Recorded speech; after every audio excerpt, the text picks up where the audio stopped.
Inatasan ni Pangulong Ferdinand R. Marcos Jr. ang kanyang mga gabinete na magsumite ng mga ulat kada 2 linggo para matiyak ang tamang serbisyo sa publiko. Yan ang ulat ni Kenneth Pasyente. Para matiyak ang maayos na trabaho para sa taong bayan, inatasan ni Pangulong Ferdinand R. Marcos Jr. ang kanyang mga gabinete na magsumite ng kaukulang report kada 2 linggo patungkol sa mga progreso sa kanilang mga ahensya. Ipinag-uutos din ni Pangulong Marcos Jr. ang pagmomonitor sa mga ahensya at kanilang mga proyekto kada 2 linggo para matiyak ang progreso nito.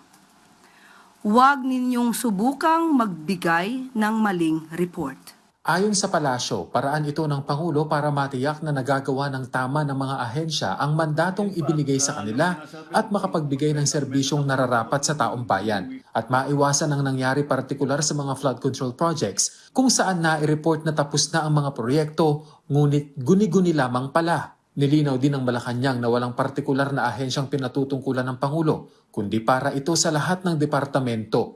Kailangan hindi lang basta move forward, kung hindi dapat na mas maging maayos ang pagre-report ng bawat ahensya na may mga proyekto. Yan ang gusto po ng Pangulo.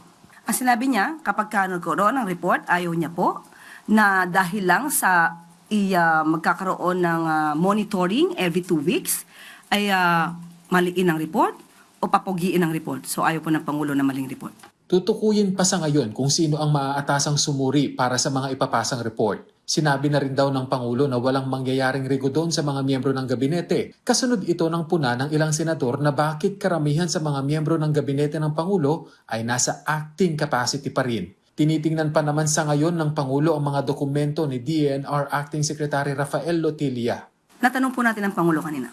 Wala na pong rigodon.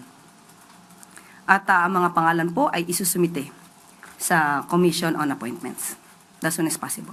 Ang nasabi po ay nagkaroon na po ng pangatlo na pag-bypass sa kanyang appointment. So, tinitingnan po yung records ngayon ng Pangulo at ng PMS at tingnan po natin kung ano po ang magiging update tungkol dito. Samantala, pinangunahan ng Pangulo ang pulong kasama ang kanyang economic team at inatasan ng mga ito na isulong ang mga reforma at konkretong aksyon.